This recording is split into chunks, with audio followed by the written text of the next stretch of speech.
Halo teman-teman, selamat datang atau selamat datang kembali di Florize Inspire. Flora di sini. It's been a while. Aku habis memproses banyak emosi dan juga aku ada merayakan my birthday off. Jadi aku kayak libur gitu. It was really nice and ya, aku hari ini ingin membagikan tentang pengalaman aku 3 bulan setelah aku resign, gimana update-nya. Aku ingin men-share aja perjalanan aku keluar dari 9 to 5 jadi kerja sendiri kan ya. Dan selama 3 bulan ini aku diajarin sama Tuhan untuk menyembuhkan trauma yang selama ini aku kira aku udah sembuhin tapi ternyata belum. Banyak banget memang hal-hal yang kayak gini ya, yang kadang-kadang kita pikir kita sudah sembuh tapi ternyata belum seutuhnya, yaitu tentang trauma hypermasculinity. Jadi terlalu maskulin, energi aku terlalu maskulin dan jadinya anxious gitu, kebanyakan kerja, dan aku jadinya hyper independent, terlalu mandiri. Ada tuh yang kayak gitu, terlalu mandiri.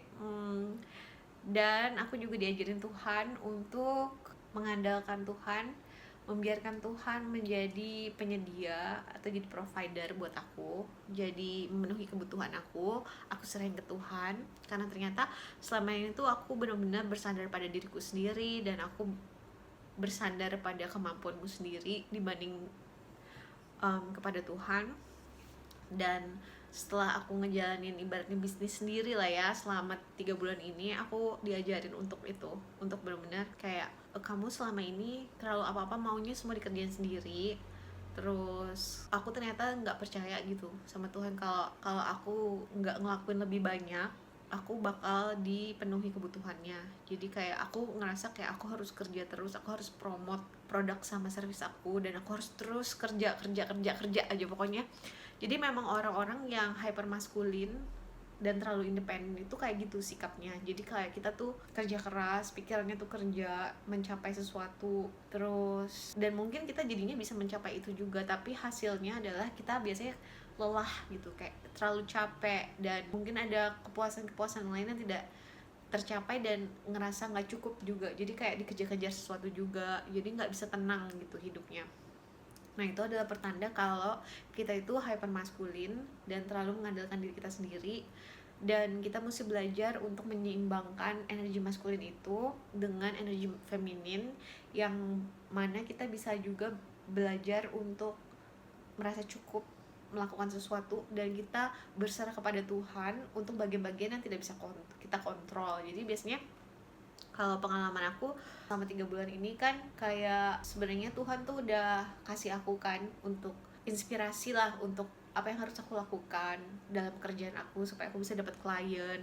Dan emang benar aku bisa dapat klien dan aku dapat pemasukan yang sama atau bahkan lebih dari gaji aku yang sebelumnya. Tapi juga aku dikasih situasi dimana aku harus ngeluarin uang juga banyak gitu, kayak ada emergency spending, dan itu ngebuat aku sadar kayak oh ini tuh kok kayak pengulangan lagi ya. Jadi berapapun yang aku terima akhirnya aku juga harus keluarin juga uangnya, dan aku jadinya kayak ngerasa anxious lagi gitu. Jadi aku ngerasa aku nggak pernah tenang, aku nggak pernah cukup. Nah tapi ternyata jawabannya itu bukanlah untuk mendapatkan lebih banyak uang, tapi aku harus ngelepasin emosi dan sistem kepercayaan lama aku yang aku mungkin terima dari kecil atau terserap lah dari society kita tuh, bahwa kita itu hanya boleh merasa tenang dan nyaman kalau kita punya banyak uang, dan kita harus kerja keras untuk bisa mendapatkan itu, dan kita tuh sendirian dan kita apa-apa harus ngelakuin semuanya sendiri, dan kita nggak bisa minta tolong, dan minta tolong adalah sesuatu yang memalukan. Dan iya, pokoknya pikiran-pikiran yang kayak gitu. Dan itu memang aku tahu karena aku juga lahir dari keluarga yang orang tua aku selalu anxious dan selalu khawatir soal uang. Jadi itu udah yang kebawa emosinya ke aku, dan pemikiran kepercayaan bahwa aku hanya bisa dapetin uang kalau aku kerja keras, itu tuh yang juga masih kebawa sama alam bawah sadar aku, dan itu ngebuat aku menghidupi sebuah realitas di mana aku harus kerja keras untuk mendapatkan apa yang aku butuhkan gitu. Nah tapi sama Tuhan aku diajarin untuk kayak kamu tuh nggak usah terlalu hiperaktif nggak usah terlalu banyak, jangan mengambil beban terlalu banyak, maksudnya kayak serahin beban-beban yang kamu nggak bisa handle ke tangan aku, ke tangan Tuhan, ke tangan semesta, karena Tuhan itu bisa diandalkan kok. Mungkin dan aku juga diingetin kalau misalnya aku memang waktu kecil kan kayak agak punya trauma karena aku tidak punya figur bapak yang available secara emosional maupun fisiknya juga kan jarang ya, maksudnya kayak dulu. Dan kebanyakan keluarga menurut aku banyak banget yang bapaknya tuh unavailable secara emosi, dan mungkin juga kalau secara keuangan tidak bisa memenuhi full gitu misalnya kayak gitu ya. Itu kan ngebuat kita ngerasa kayak kalau misalnya kita nggak bekerja keras sendiri, siapa yang bakal memenuhi kebutuhan kita kayak gitu kan. Jadi kita berpikirannya, nah itu tuh yang sama Tuhan aku diajarin untuk kayak aku loh bukan kayak orang tuamu yang itu, bukan orang tua fisik kita. Tuhan itu beda, Tuhan tuh nggak kayak gitu. Dan aku dapat cerita perumpamaan yang aku dengar juga dari salah satu YouTuber tentang seorang anak kecil yang punya bapak dan ibu. Dan anak kecil ini kan kalau dia punya bapak dan ibu, dia nggak pernah pusing dan nggak pernah mikirin duit kan. Maksudnya kayak dia tuh kerjanya ya cuman makan, tidur, terus main, terus pup, nangis mungkin. Dan mungkin kalau udah agak gede dia pergi sekolah dan mungkin ikut kegiatan ekstrakurikuler atau apa, dan kehidupannya tuh relax, santai, bukan karena dia punya banyak uang atau kayak karena dia kerja keras, tapi karena dia punya bapak dan ibu kan.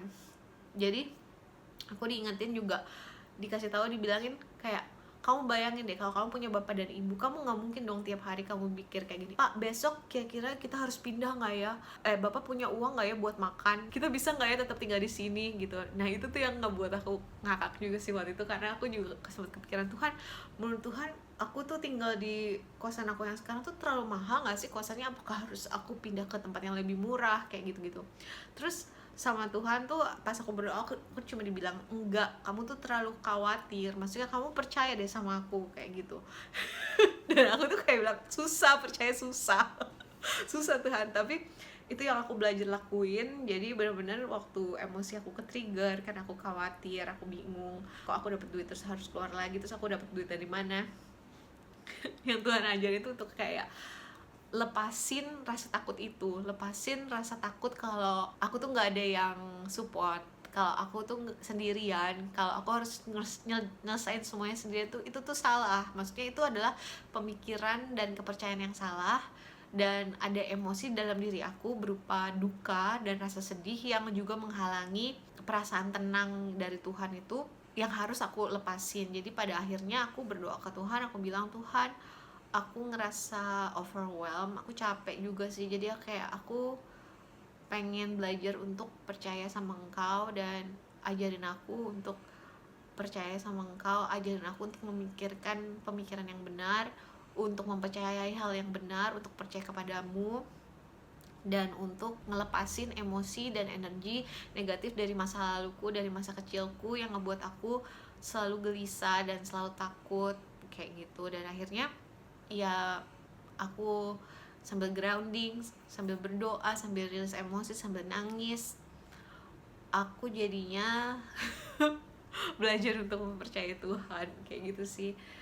Jadinya ya setelah aku belajar untuk mempercayai Tuhan, aku lebih relax. Dan kalau aku harus ngeluarin uang, ya aku ikhlasin aja, karena aku tahu Tuhan bakal ganti itu balik. Dan so far aku cuman perlu ngelakuin apa yang Tuhan inspirasikan ke dalam diri aku, dan aku nggak perlu takut kayak ini cukup nggak ya, aku ngerjain ini segini cukup nggak ya, aku harus lembur nggak ya. Itu aku bener-bener stop ya teman-teman. Jadi aku bener-bener cuman kerja sampai jam 5 atau kadang-kadang jam 6 kalau misalnya aku emang mulai kerjanya telat gitu. Terus abis itu aku relax aja, dan aku percayain Tuhan akan lakuin bagiannya, cariin klien buat aku, dia akan penuhin kebutuhan aku sebelum aku butuh. Dan itu yang terjadi so far juga. Jadi kayak aku nggak ngelakuin banyak hal aku lebih kayak mencoba untuk kayak oke, Tuhan bilang upload portfolio, oke, upload portfolio, aku taruh di LinkedIn, aku taruh di Instagram, aku email ke beberapa klien. Terus abis itu udah relax dan aku ngelakuin hal lain yang aku suka. Misalnya aku kemarin sempat ngegambar lagi apa yang aku suka, terus aku bikin video-video, terus aku ngedit video, terus aku udah nggak usah pusingin lagi. Terus tiba-tiba celing celing celing, tiba-tiba ada klien baru entah dari mana, pokoknya mereka tiba-tiba bayar aja, terus aku jadinya dapat pemasukan lagi sebelum aku harus ngeluarin uang buat deals aku, kayak gitu so far. Jadi itu sih teman-teman, pengalaman aku menyembuhkan diri dari trauma trauma masa kecil, tidak punya siapapun yang bisa diandalkan, kayak ngerasa kayak aku harus kerja keras sendiri, tapi ternyata itu semua hanya pikiran negatif aku aja yang aku dapat dari meniru orang-orang masyarakat pada umumnya. Dan juga karena apa ya, ya itu sih, apalagi ya, kepercayaan yang salah, kepercayaan yang membatasi. Jadi buat teman-teman juga yang mungkin mengalami kegelisahan atau juga masih mengalami mostly anxiety, ya saran aku itu sih, jadi berdoa sama Tuhan untuk minta dibantu ngelepasin rasa khawatir dan ketakutan yang berlebihannya, minta dibukain pikirannya untuk dikasih pemikiran-pemikiran baru. Terus belajar beriman kepada Tuhan dan percaya kalau Tuhan akan memenuhi kebutuhan kita, dan Tuhan itu akan benar-benar akan memenuhi kebutuhan kita. Jadi benar-benar aku ngerasa jumlah uang yang kita dapetin itu bukan berdasarkan hasil kerja keras kita, tapi seberapa besar iman kita kepada Tuhan dan seberapa besar kita merasa kita layak untuk menerima itu. Jadi kayak ya by faith sih, money come by faith not by hard work. Banyak banget juga aku lihat orang yang kerjanya lebih keras tapi uangnya mungkin nggak sebesar orang yang punya kepercayaan dan iman yang besar. Atau mungkin uangnya bisa banyak tapi dia nggak punya ketenangan, kayak gitu sih. Jadi puji Tuhan yang aku dapetin adalah aku menjadi jauh lebih tenang, tapi ketenangan aku bukan berdasarkan dari berapa jumlah uang aku di bank, tapi ketenangan aku berdasarkan karena aku tahu aku punya cukup iman bahwa Tuhan itu bisa aku andelin dan dia akan menjaga aku dan memenuhi kebutuhan aku seperti seorang bapak memenuhi kebutuhan anaknya. Dan aku percaya kalau seandainya aku punya keinginan sama Tuhan itu nggak dikasih, berarti menurut Tuhan aku belum siap, atau keinginan yang aku mau itu bukan keinginan yang baik buat jiwa aku, tapi mungkin menurut ego aku tuh baik tapi buat jiwa aku tuh enggak. Dan aku bersyukur aja, karena kalau misalnya emang sama Tuhan itu nggak dikasih, berarti itu baik buat aku. Dan kalau emang itu dikasih, itu baik buat aku, karena Tuhan itu jauh lebih tahu. Aku percaya Tuhan itu kayak orang tua yang super baik dan bijaksana, dan dia tahu anak-anaknya itu kapan dia perlu kasih sesuatu, kapan dia perlu tahan sesuatu. Jadi dia tuh mendidik kita benar-benar. Jadi itu sih yang aku pelajarin so far teman-teman. Aku doakan buat teman-teman yang punya keinginan tertentu atau menghadapi kegelisahan tertentu, datanglah kepada Tuhan sebagai diri teman-teman sendiri. Katakanlah perasaan diri teman-teman, apakah teman-teman merasa kesal atau kayak gimana gitu. Dan kadang-kadang kita juga memproyeksikan Tuhan seperti orang tua kita. Jadi kalau pengalaman kita dari kecil orang tua kita tidak mampu memenuhi kebutuhan kita, terus orang tua kita kayak kasihnya bersyarat, kita selalu berpikir kalau Tuhan tuh kayak gitu. Tapi Tuhan itu beda. Tuhan tuh nggak seperti orang tua kita di bumi. Dan untuk bisa mengenal Tuhan lebih baik, ya kita harus menghabiskan waktu, menyiapkan waktu bersama Tuhan untuk mendengarkan Tuhan, yaitu dengan silence ya kalau aku. Jadi kita benar-benar menyiapkan waktu untuk duduk bersama diri kita sendiri dan berdoa, kayak gitu. Semoga sharing ini bermanfaat ya teman-teman. Itu aja sih dari aku. Mari kita meningkatkan iman kita, karena itu yang ngebuat kita bahagia loh. Jauh melebihi barang-barang materi guys. Oke? Take care dan sampai ketemu lagi di video yang akan datang. God bless you. Bye.